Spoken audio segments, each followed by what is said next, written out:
Bienvenidos sean todos a este espacio que Fundación ha destinado para entregarles información de interés. Mi nombre es Angie El Hayek y soy la directora de Medios y Comunicaciones de la Fundación Sion. Hoy tenemos un tema muy interesante y para esto tenemos dos invitadas. Adriana Trujillo, nuestra directora de programas psicosociales de la Fundación Sion, y Melissa Torrico Cáceres, una mujer boliviana que ha decidido trabajar en pro de la prevención del abuso sexual infantil en su región, Santa Cruz de la Sierra, en Bolivia. Bienvenidas, Adriana y Melissa. Gracias, Angie. Muchas gracias a todos los que se conectan con nosotros, que están viendo este video. Bienvenida, Melissa, a este espacio. Gracias por aceptar esta invitación, que va a ser un tiempo muy enriquecedor para nosotros y para todos aquellos que van a ver este video, que nos están viendo en este momento. Muchas gracias por la invitación desde Bolivia. Un fuerte abrazo, saludos a todos mis amigos colombianos, amigas colombianas. Bendiciones, gracias por la invitación y por este tiempo de compartir conocimientos y experiencias. Gracias, Melissa, por acompañarnos porque hoy nos trae un tema muy importante y es la prevención del abuso sexual, pero con una vista latinoamericana del flagelo. Melissa Torrico Cáceres es boliviana. Ella nació en Santa Cruz de la Sierra y cuenta con una amplia experiencia tanto en el mundo empresarial como en el mundo social y ministerial. Melissa es abogada de profesión, graduada de la Universidad Autónoma Gabriel René Moreno y tiene una especialidad en educación superior en la misma universidad. En el contexto corporativo, actualmente es especialista legal en la empresa PCA Dowa, que supervisa la construcción de la carretera Santa Cruz-Guarnes. En el contexto social y ministerial, cuenta con un diplomado en coaching, cursos de consejería bíblica y graduada de liderazgo en African Leadership Institute for Community Transformation, ALICT, de Sudáfrica. Fue voluntaria en el Centro de Vida, Organización Provida, que ayuda a mujeres en crisis de embarazo y ha apoyado varias instituciones también a nivel de voluntariado. Actualmente apoya al directorio de Haggai en Bolivia como secretaria general y facilita la materia de religiones emergentes. Es maestra en la Escuela Bíblica Dominical en la clase Joyitas de Jesús en la Iglesia Cristiana Bíblica. Finalmente, fundadora de Niños con Futuro Bolivia. Por esta razón la invitamos, porque ella ha trabajado de manera muy espontánea en este programa, en esta fundación, que con sus propias manos ha venido creciendo a lo largo del tiempo. Y esta pequeña introducción, Melissa, me invita a preguntarte, ¿qué te inspiró a trabajar en pro de la prevención del abuso sexual infantil en tu región? Bueno, yo, como la mayoría de las personas, tenía el tabú o la idea de que un abusador sexual era una persona oscura, una persona que estaba apartada de la sociedad. Entonces pensaba que era algo que nunca le iba a pasar a nadie conocido, hasta que sucedió en un lugar donde yo estaba trabajando como voluntaria. Uno de los niños, 2 niñas, fueron abusadas sexualmente, y entonces ahí conocí que la persona que abusó de esos niños era una persona cercana, conocida mía, y también una persona que asistía a una iglesia. Entonces fue como un rompimiento, ¿no? de la burbuja y de los conocimientos que yo tenía o que yo creía que era. Estaba recién, eso fue como hace 10 años atrás, estaba iniciando mi carrera en el área de Derecho y estaba haciendo ese voluntariado en ese centro donde había niños. Entonces para mí fue muy fuerte, un shock, porque las personas de liderazgo de la iglesia no sabían cómo reaccionar a este acontecimiento. ¿Qué vamos a hacer? Y la parte del directorio, por ejemplo, no tenían experiencia, qué iban a hacer, y yo tenía la responsabilidad ética, espiritual, moral, de denunciar el abuso, porque yo era la única abogada del miembro del directorio. Entonces decidí, por mi parte y por mi cuenta, denunciar el abuso. Y poco a poco se fueron sumando más personas a ayudarme en esta denuncia. Y se llegó a una sentencia donde la persona fue a la cárcel.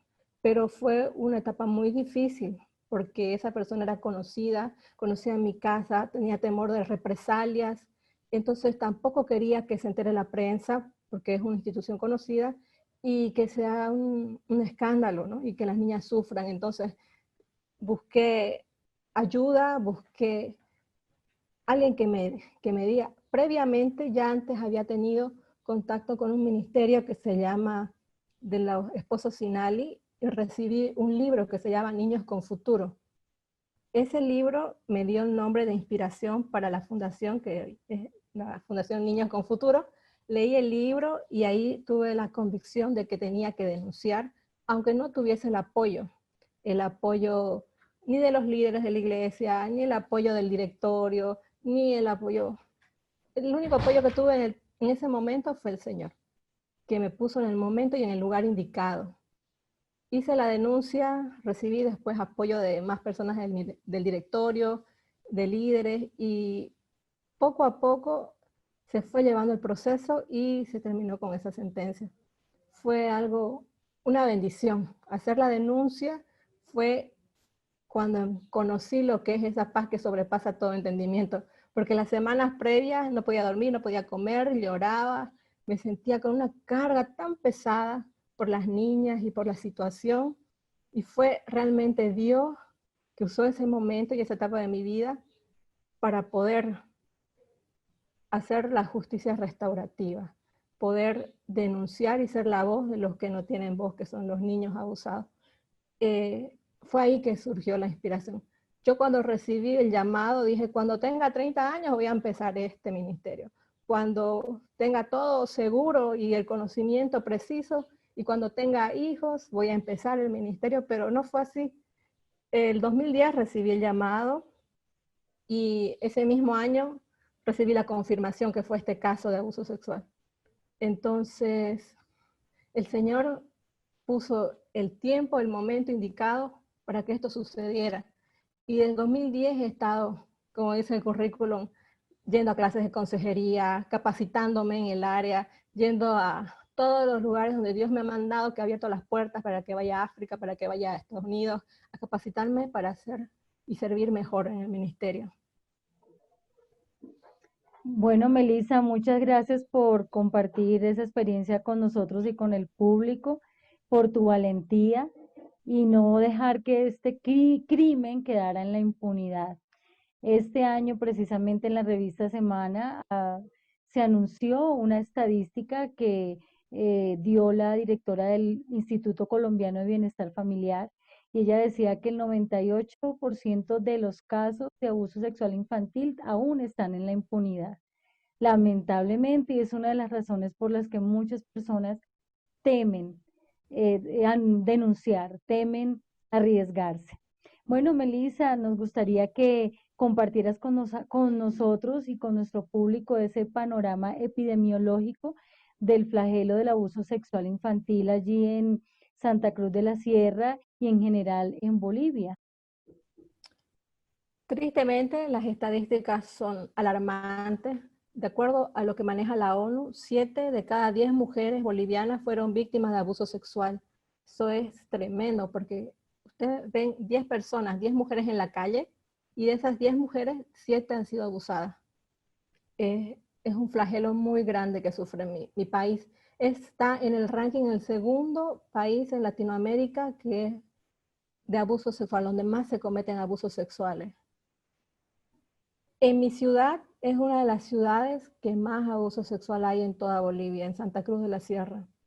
Según las estadísticas del INE del 2015 para adelante, el 38% de los abusos sexuales se cometen en Santa Cruz de la Sierra, que es la ciudad donde vivo. Y esto va en aumento, esta cifra. Por ejemplo, en Santa Cruz, las estadísticas, de acuerdo a la Unidad de Víctimas Especiales que le maneja la Defensoría de la Niñez, el 92% de los abusos sexuales en Santa Cruz son cometidos por personas cercanas al niño, tío, el padrastro, el padre biológico, el abuelo, personas que se han ganado la confianza del niño y que están en sus hogares. El 88% de las víctimas son mujeres. Bueno, las denuncias son de mujeres, pero la realidad es que por el machismo y por el contexto, los hombres no denuncian. Entonces son muy pocas las denuncias de varones, solo el 12%. Y el lugar donde se realizan los abusos sexuales, el 62%, es en la casa, en el lugar donde el niño y todas las personas creemos que es el lugar más seguro, pero en realidad es donde cometen el abuso. Esas estadísticas, ¿por qué son importantes? O sea, son tan importantes porque nos develan, nos dejan ver la incidencia, la recurrencia de este delito en ciudades, en países, y queremos decirle a nuestro público que estas son estadísticas, pero hay un subregistro de delitos no denunciados, personas que no van, no hablan, niños que no dicen nada de lo que les está pasando. Entonces se sabe que y se presume que la lista crece, ¿no? Que si todos denunciaran sería altísimo. Estaba buscando información acerca de la presencia de este flagelo en Colombia, en Bogotá, durante este tiempo de confinamiento, y de enero a mayo, el Instituto de Medicina Legal y de Ciencias Forenses en Colombia sacó unas estadísticas e indicó que se realizaron exámenes médicos legales de presunto delito sexual infantil. La cifra de esos exámenes médicos legales realizados fueron 6.479 personitas menores de edad que se vieron sometidas a estos exámenes para pues descartar o corroborar el abuso sexual infantil. Y lo que tú decías, así como es en Bolivia, lo es acá. Las mujeres y las niñas son las que sufren este flagelo de manera más alta, lastimosamente, aunque los niños también son víctimas, ¿no? No podemos desconocer que el varón también es víctima de abuso, pero sigue siendo la mujer la que mayormente es víctima de este flagelo, de este delito. Y el rango de edad alto, más alto en que se presenta es entre los 10 y los 14 años de edad. Y aquí en Colombia sigue siendo Bogotá la ciudad en donde más alto índice tenemos. De hecho, de enero a mayo tenemos de esta cifra que les digo de casi 6.500 exámenes que se hicieron para descartar presunto abuso sexual infantil, 1946 se presentaron en la ciudad de Bogotá. ¿Qué nos dicen estas cifras, Angie?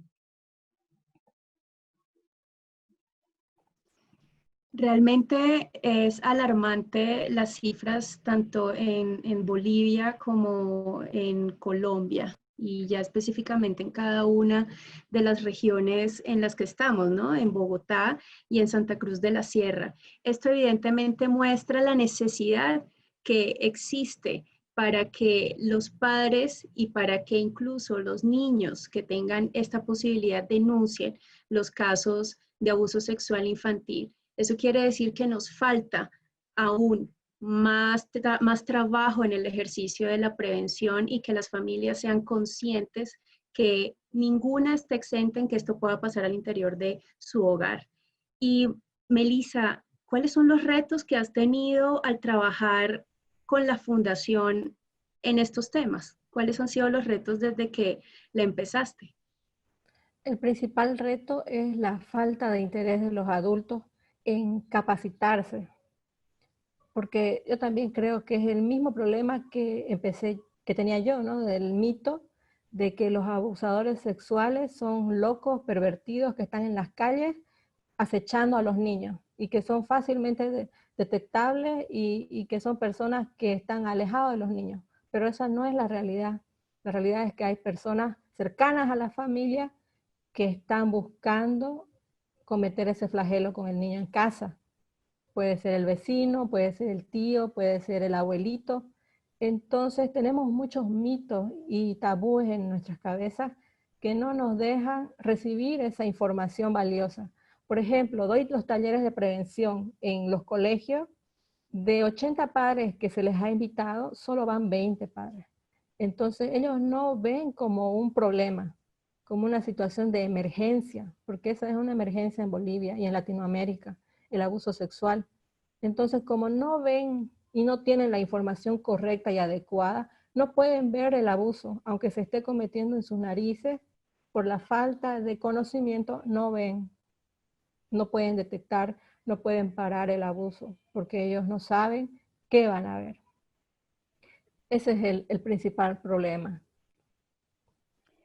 Bueno, Meli, y con respecto a toda esa experiencia que tú has tenido, porque pues ya Angie nos lo comentaba y tú nos lo hablaste también tras cámaras, has ido a colegios, a pueblos, a diferentes entidades a llevar la temática de la prevención. ¿Cuál es el papel que juega la comunidad en la tarea de la prevención del abuso sexual infantil? Digamos, comunidad, iglesias, gestores sociales, fundaciones, gestores comunitarios, entidades de orden social. ¿Cuál sería nuestra tarea al respecto? Bueno, la tarea de las organizaciones y comunidades es, necesitan más capacitación, más interés, buscar la forma de estar capacitados para afrontar un abuso. Las veces que me han llamado las comunidades es cuando ya ha sucedido el abuso y debería ser antes que suceda, tomar la prevención y la capacitación antes. Entonces, cuando es emergencia, recién ven la necesidad de mover la parte de dinero, la parte de capacitación, cuando tienen el problema delante de ellos, recién se inicia el proceso, cuando debería ser antes la capacitación y el entrenamiento a los niños y a los padres. Es muy difícil en las comunidades porque no le dan el valor que se debería dar, la importancia que se le debería dar, porque piensan que es algo que no les va a suceder, que no va a pasar en su familia, y dejan a los niños expuestos al abusador, porque no tienen información ni los mismos padres, peor van a tener información los niños. Hice una encuesta con 50 personas de la zona donde vivo, y esas 50 personas habían recibido educación sexual de prevención a los 15 años recién. A los 15 años, o sea, cuando el abusador sexual empieza con el niño de 3 a 5 años. Entonces ya se llegó tarde a esa generación, ya se llegó tarde, porque ya cuando hay las denuncias, la mayoría de las denuncias son de 10 años para arriba, porque el niño recién puede hablar y comunicarse, pero de 3 a 5 ya ha sido el niño poco a poco y gradualmente abusado, hasta llegar a los 15, que es donde se embaraza, y por el embarazo se dan cuenta que ha habido abuso. Entonces no lleguemos a eso, empecemos desde 3 a 5, empecemos de lo más. ¿Y cómo vamos a empezar si no tenemos las herramientas para empezar a capacitar de prevención? Si los papás no se capacitan, si la comunidad no se interesa en esos temas, es difícil si no ven el problema. Y es un flagelo silencioso y por esta razón es muy importante la prevención, porque no sabemos en qué momento va a venir y tampoco sabemos quién será el perpetrador o perpetradora del hecho, porque precisamente no se trata de una persona que aparentemente sea o visiblemente sea mala y que se perciba como mala. Las encontramos en nuestro entorno. Por esa razón es que es tan relevante la prevención y que los padres de familia sean conscientes de esto.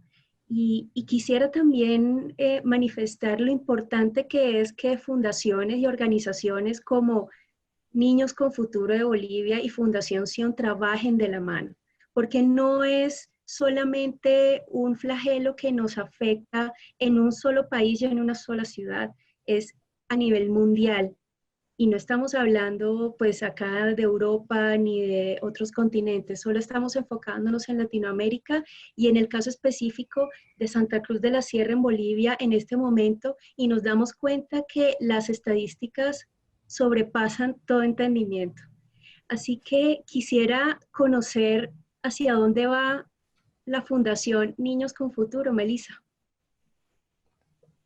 Bueno, va a ser un referente en Bolivia y en Latinoamérica. Ya estamos dando un paso con esta entrevista. Y el cuidado integral de niños y víctimas de abuso sexual infantil. Quisiera tener en un futuro equipo de psicólogos, abogados, trabajadores sociales y, y más que todo sueño, ¿no? Con que haya niños que puedan disfrutar de una niñez y que puedan tener futuro, ya que el abuso sexual es algo tan traumático que es por consecuencia del abuso sexual, el alcoholismo, la anorexia, los suicidios, la violencia doméstica. Entonces el abuso sexual desata muchos males para la sociedad, incluso la prostitución y la pornografía es fuente del abuso sexual. Entonces, esa es mi idea, que haya niños con futuro. Hay una frase que me inspira mucho, que es de John Edmund Haggai, que dice, intenta algo tan imposible que si Dios no está en ello, está condenado al fracaso. Eso me inspira y me anima a soñar en grande, porque sé que este sueño no es mío, es el del Señor. Y Él puso las situaciones y puso la capacitación que no tenía y puso el tiempo y la predisposición y lo hizo Él todo. Entonces, Él va a continuar trabajando en esta área. Y sé, porque hay algunos pastores que me dijeron que el ministerio mío es la respuesta a las oraciones de muchas personas que están orando, y muchas personas que han sido heridas, que han sido abusadas, están orando por esto, porque haya niños con futuro. Muy bien, Meli, claro que sí. Apostamos por esos niños con un futuro libre de los fantasmas que deja el abuso sexual infantil, y la idea es llegar a tiempo. La meta es llegar a tiempo, llegar antes de que esto suceda. Por eso la importancia de la prevención, de educar, informar, difundir esta información. Nunca será excesiva, nunca será excesiva, Sí, siempre hará falta. Y las cifras nos demuestran eso. ¿Por qué sigue sucediendo? Y aunque hay cadena perpetua y sigue sucediendo, ¿por qué?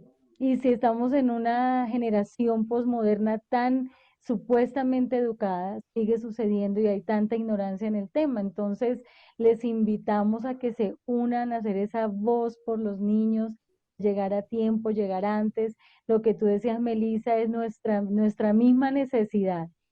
Voluntarios que se unan, psicólogos, docentes, psicopedagogos, amas de casa, orientadores, gente que sea profesional y que no lo sea, pero que tenga en su corazón este deseo de servir a los niños, de llevarles una voz, una educación a los niños y a los padres y cuidadores, ¿no? Porque esto es un proceso que se debe realizar de forma integral. Es muy importante que nuestro público sepa que la prevención del abuso no reposa sobre el niño, ni es responsabilidad de él. Nosotros le educamos y lo empoderamos, y por estadísticas la UNICEF establece que un niño educado en este tema en él se minimiza la posibilidad de ser abusado, pero no es la responsabilidad del niño. Es nuestra tarea, de nosotros los adultos, Meli, y así como tú sueñas con esto, nos unimos a tu sueño, soñamos con ser esos generadores de una cultura de prevención. Tenemos que avanzar como sociedad y en nuestra cultura obedecer a nuestra genética de prevención, porque nosotros somos resguardadores por genética, nosotros somos protectores. ¿Por qué perdemos ese instinto? Entonces, nuestra meta es que nuestro país se vuelva un país donde tenga esa cultura, todo, cada rincón del país, cada rincón, cada ciudad, cada pueblo, tenga la cultura de prevención insertada en ella.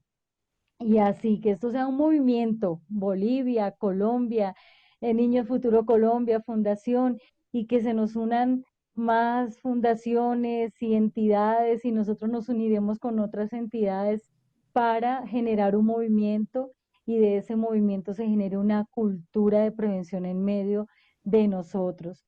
Invitamos a todas las personas que nos están viendo a través de este live de Facebook que ingresen a nuestras redes sociales, @Fundación Río, y que ingresen también a la página de Facebook de Niños con Futuro Bolivia. Allí ustedes encontrarán contenido enriquecedor precisamente para manejar con los niños y abordar estos temas con los niños. Melissa, tú tienes unos videos súper interesantes en Facebook. Cuéntanos un poquito cómo es tu creación de los videos y para que los papitos sepan a quiénes van dirigidos los videos y qué actividades realizas allí.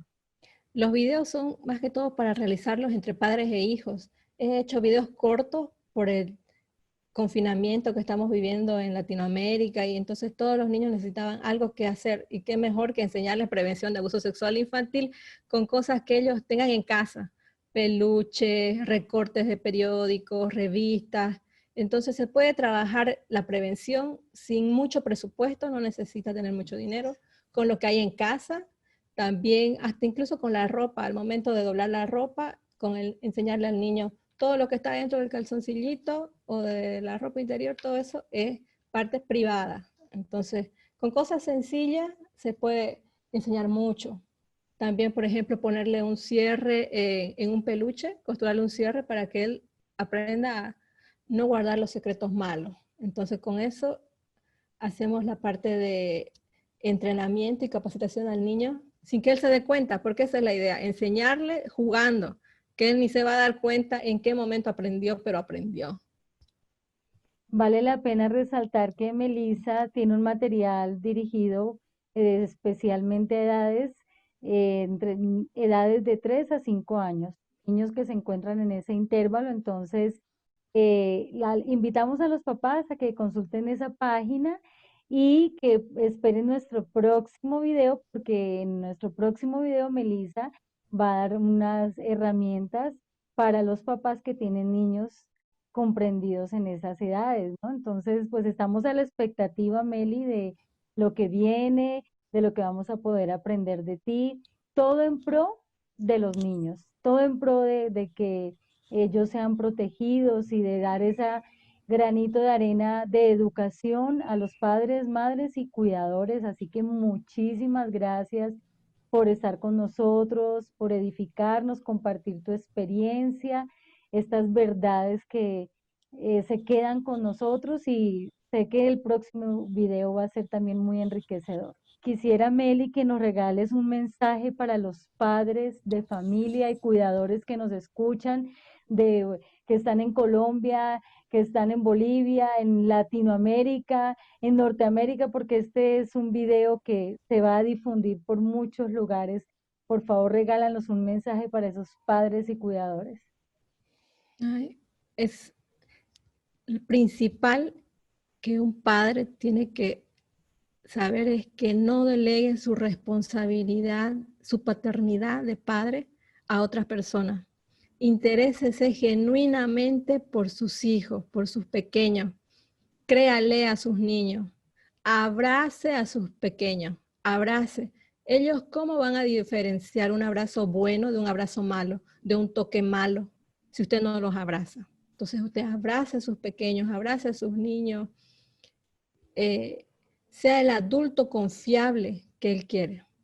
Que el primero que le pase algo, al primero que quiera contarle una confidencia, sea a usted, al papá, a la mamá. No a la niñera, no a la abuelita, no. Usted asuma la responsabilidad de papá. Usted sea el confidente, el mejor amigo de su hijo. Sea usted su adulto confiable, donde el niño vaya y lo busque para contarle lo que a él le duele, le pesa, está triste, que él pueda confiar en usted. Eso es lo que evita el abuso sexual, que haya confianza entre padres e hijos, que el niño pueda correr a su papá y decirle, me tocaron, me lastimaron, me hirieron, y de esa forma parar el abuso. Y con estos mensajes nos despedimos el día de hoy. Gracias a Melissa, gracias a la doctora Adriana Trujillo. Recuerden ingresar a las redes sociales para que conozcan más de los contenidos tanto de Niños con Futuro Bolivia como de Fundación Sion y esperamos seguir trabajando con Niños con Futuro Bolivia de aquí en adelante. Muchas gracias por la invitación, gracias por el tiempo que me han brindado. Estoy muy contenta de poder transmitir lo que Dios me ha ido capacitando y preparando. Es una bendición. Gracias. Gracias a todos, nos despedimos. Chao, chao. Chao, chao. Gracias, Gracias. Angie, Adriana.